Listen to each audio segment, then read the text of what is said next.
Okay, Charlie here, coming at you live from inside of an REI quarter dome tent. This is probably the tent that I'm taking. Hi, a wiener dog just popped in. You want to see a wiener dog? Yeah, he's useless. But anyway, the tent I'm taking with me this summer, and we had a spot of rainy weather, and so I decided to give this thing a try and make sure of its water integrity. And like most tents, it failed. I got a little bit of moisture in on the sides of the tub on this thing, which tells me I need to hit it with a little Scotch Guard. You can see here, this is my standard bedding. It's a Big Agnes Encampment 15, and it has an air mattress in it. And the air mattress keeps me up off the ground, keeps these old bones from having to soak through a bunch of heat into the ground.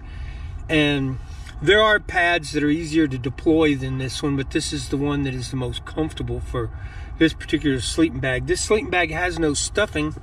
I don't know if you can see that right here in the bottom. It's just straight down to the air mattress, and that's partly because the reason you wouldn't put stuffing in the bottom of a sleeping bag is that when you lay down on it, you compress all the stuffing right out of it, so it's kind of pointless to have, and lightens the load a little bit to take that out. And you're going to carry an air mattress or a camp pad anyway.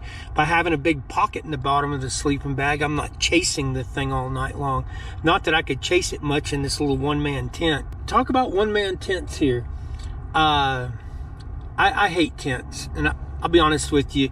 Being a desert kangaroo rat backpacker, I tend to sleep cowboy style, or I just throw a tarp down and pull it up over the top of me and just lay out there on the ground. Makes for some interesting nights. Occasionally you'll have javelinas or raccoons or something come rummage your stuff.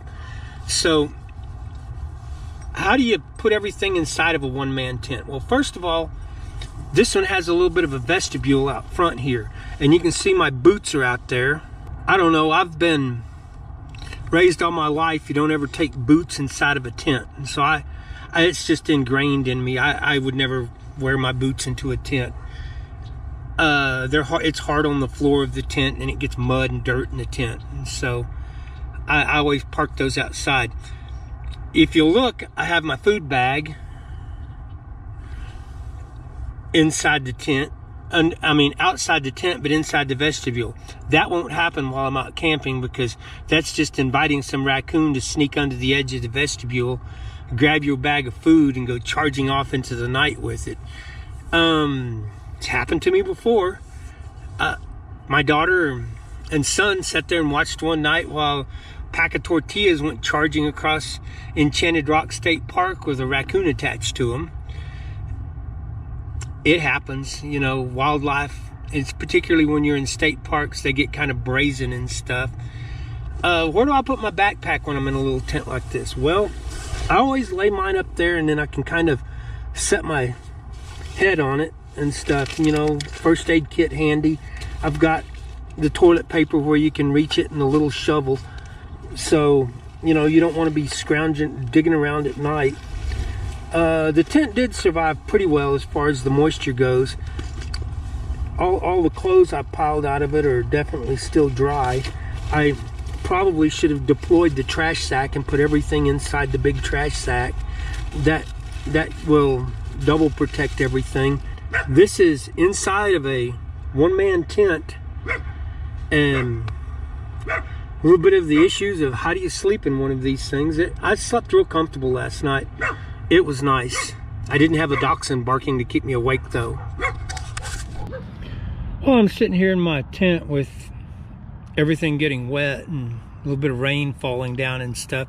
I'd like to kind of share a little thought right here. I hadn't always in my life been the most positive person, and one of the things that's really helped me out a lot since I've joined the church is, gaining a little better attitude about what happens when you have when you have troubling times in your life.